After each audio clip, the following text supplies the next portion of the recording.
కట్టుకున్నోణ్ణి current వైరుతో చంపేసింది ఆ భార్య. నేటి సమాజంలో వివాహేతర సంబంధాలు పచ్చని కుటుంబాల్లో చిచ్చురేపుతున్నాయి. ఆ మోజులో పడి ఎంతోమంది తమ పండంటి కాపురాలను చేజేతులా నాశనం చేసుకుంటున్నారు. ఓవైపు కట్టుకున్న భర్తను, కడుపున పుట్టిన పిల్లలను సైతం వదిలేసేందుకు సిద్ధపడుతున్నారు. మరోవైపు అడ్డొస్తే చంపేందుకు సైతం వెనకాటం లేదు. ఆ తర్వాత జరిగే పరిణామాలు తెలిసినా క్షణిక సుఖాల కోసం కుటుంబాలను వీధిపాలు చేస్తున్నారు. తద్వారా జీవితాలను అంధకారం చేసుకుంటున్నారు. వివాహేతర సంబంధాలు కుటుంబాలను విచ్ఛిన్నం చేస్తున్నాయనడానికి తాజాగా ఈ ఘటనే ఉదాహరణ.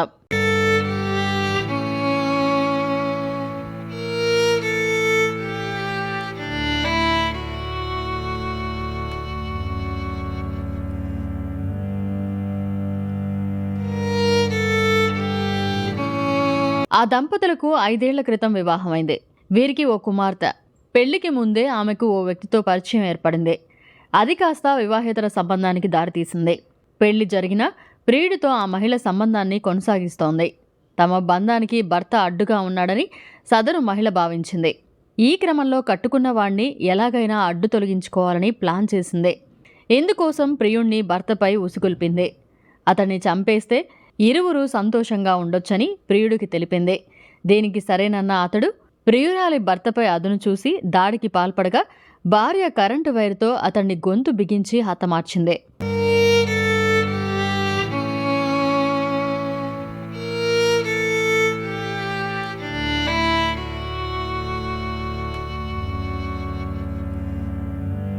అనంతరం వారు ఏమీ తెలియనట్లుగా ఉన్నారు.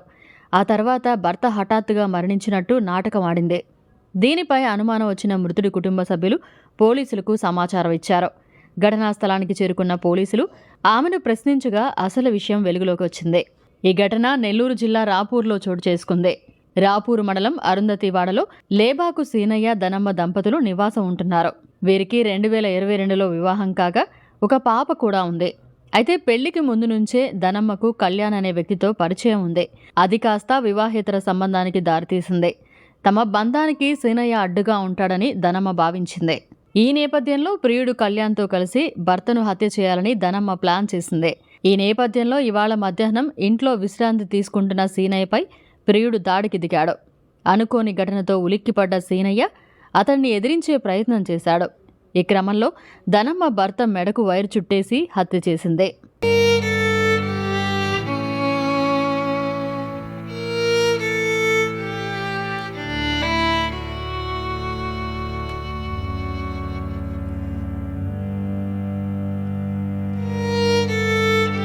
ఈ ఘటనపై సీనయ్య కుటుంబ సభ్యులు అనుమానం వ్యక్తం చేస్తూ పోలీసులకు సమాచారం అందించారు. ఘటనా స్థలానికి చేరుకున్న పోలీసులు మృతుడి భార్యను అదుపులోకి తీసుకుని ప్రశ్నించగా ప్రియుడితో కలిసి తానే భర్తను చంపినట్లు అంగీకరించింది. ఇరువురిని అదుపులోకి తీసుకున్న పోలీసులు కేసు నమోదు చేసి దర్యాప్తు చేపట్టారు. మృతదేహాన్ని పోస్టుమార్టం నిమిత్తం ప్రభుత్వ ఆసుపత్రికి తరలించారు. ఇటు తండ్రి మరణం, అటు తల్లి జైలు పాలవ్వడంతో ఆ చిన్నారి అనాథగా మారింది.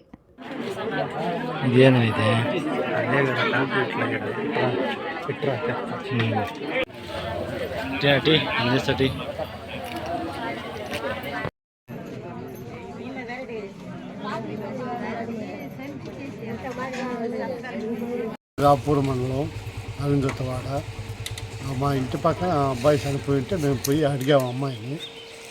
అడిగిన తర్వాత ఏమంటే గోడ మీద పడి ఏదో తాగి పడిపోయి చచ్చిపోయినాడని చెప్పింది. ఆ మాటలు మేము వినలేదు. అమ్మాయి మీద డౌట్ వచ్చి మళ్ళీ అడిగాము. అడిగితే తర్వాత నేనే చంపేశాను, నేను బాదుషా అనే అబ్బాయి ఇద్దరం పోయి అడిగాము. ఊళ్ళో చేసుకుని నీ మీదకి ఎలాంటి ఇబ్బంది లేకుండా చేస్తామంటే అప్పుడు అన్నీ మొత్తం క్లియర్గా చెప్పేసింది. నేనే చంపేశాను, నువ్వు కాదమ్మా నీ వెనక ఇంకెవరైనా ఉండాలా నీతో కూడా రాత్రి, నువ్వు ఒకదాని అయితే చంపలేవు అని అంటే అప్పుడు ఇంకొక అబ్బాయి కళ్యాణ్ అనే అబ్బాయి ఉన్నాడని పేరు చెప్పింది. మళ్ళీ ఆ పంగిల నుంచి ఆ అబ్బాయిని కూడా తీసుకొస్తే ఆ అబ్బాయి కూడా అదే చెప్పాడు. మీరు ఎట్లా చంపారా అంటే మేము మామూలుగా కాళ్ళకు కట్టేసాము, తర్వాత గొంతుకి ఏమంటే బొయ్యితో బిగదీసేసాము. తర్వాత చచ్చిపోయినాక 2 గంటలప్పుడు ఆ అబ్బాయి ఇంట్లోంచి బయటికి వెళ్ళిపోయినాడు. ఆ చర్చి గోడ కింద ఆ వైర్లు తీసుకుని తగలబెట్టేశాడు. ఈ అమ్మాయి ఏమంటే మా సైలెంట్గా తెలియనట్టుగానే పడుకోనింది. తెల్లారు లేచి వాళ్ళ మామకు చెప్పిందంట 6-6:30 టైంలో. అప్పుడు తర్వాత వాళ్ళు లేచి ఎత్తుకుంటే చచ్చిపోయాడని చెప్పి వాళ్ళు ఆ ఊహలోనే ఉన్నారు. కానీ తర్వాత నేను బాదుషా పోయి ఆ అమ్మాయిని విమర్శించినాక అప్పుడు బయట పెట్టింది, చంపింది నేను ఒప్పుకునింది. అదే పరిస్థితి జరిగింది. అప్పుడు ఎస్ఐ గారికి కూడా తెలిసిపోయింది. అంటే మీకు ఎప్పుడు తెలిసింది ఈ విధంగా జరిగిందని, చనిపోయాడు అతను? మాకు వాళ్ళకి తెల్లారి వాళ్ళ అత్త మామకి చెప్పిందంట, ఎట చెప్పింది? నిద్రపోతున్నాడో లేయటం లేదని. ఆ తర్వాత వీళ్ళు పోయి చూస్తేలేకి చనిపోయి ఉన్నాడు. వాడేదో గోడకేసి కొట్టుకోను, రాడ్లతో కొట్టుకోను అట్లా రోజు ఉండే అలవాట్ల మీద చచ్చిపోయినండి. వీళ్ళు ఆ అమ్మాయిని విమర్శ చేయకుండా అడగతా పండేసుకున్నారు తెచ్చి బయట. మీకు ఎప్పుడు తెలిసింది స్థానికులుగా? నేను బజార్కి వెళ్ళాను, టీ తాగి కూరగాయలు తీసుకుని ఇంటికి వచ్చాను. అదో మన ఇంటి పక్కన పిల్లవాడు పాపం రోజు రేతులు వచ్చేవాడు, ఇప్పుడు చచ్చిపోయినాడని స్లోగా మా ఆడవాళ్ళు నాకు టెన్షన్ అని స్లోగా చెప్పుకొచ్చింది నిమ్మతంగా. మీకు అనుమానం ఎట్లా అనిపించింది? ఇది ఆ అమ్మాయి మీద డౌట్ వచ్చింది. ఎందుకు వాడు ఆ మాదిరి కొట్టుకుంటూ చచ్చిపోడు కదా, ఎక్కడ దెబ్బ లేదు అంటున్నారు ఆడవాళ్ళు. నేనైతే పోయి చూడలా, కానీ డౌట్ వచ్చింది. పిలిచి అడిగాను, అమ్మాయి ఎలా జరిగిందంటే, నాయన మీకు అందరికి ఒక దండం, నన్ను విమర్శ చేయబాకండి, నన్ను ఇబ్బందులు పెట్టి అడగబాకండి అని వెళ్ళిపోయింది ఇంట్లోకి. ఆ కళ్యాణ్ అనే అబ్బాయికి ఈ దండల మా అమ్మాయికి ఎప్పటి నుంచి సంబంధాలు ఉన్నాయి? వాళ్ళ సంబంధాల సంగతి అవన్నీ మనకు తెలీదు. రాత్రి అయితే వచ్చాడంట ఇంట్లోకి. వాళ్ళిద్దరికి లవర్సా? లవర్స్ అంట. నిన్న నైట్ జరిగింది సంఘటన.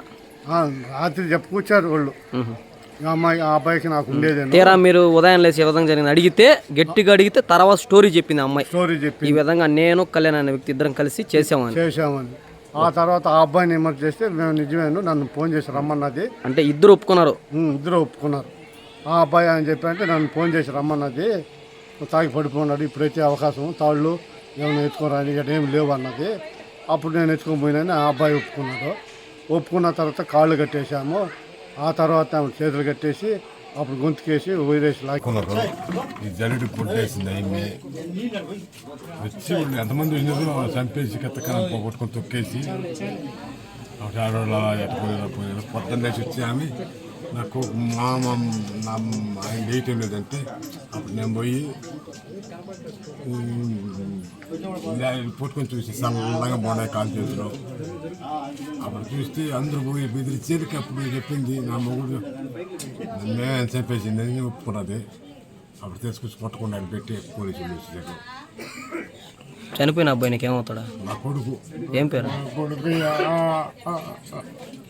మరిన్ని అప్డేట్స్ కోసం మన HN9 టీవీ ఛానల్ని సబ్స్క్రైబ్ చేసుకోండి.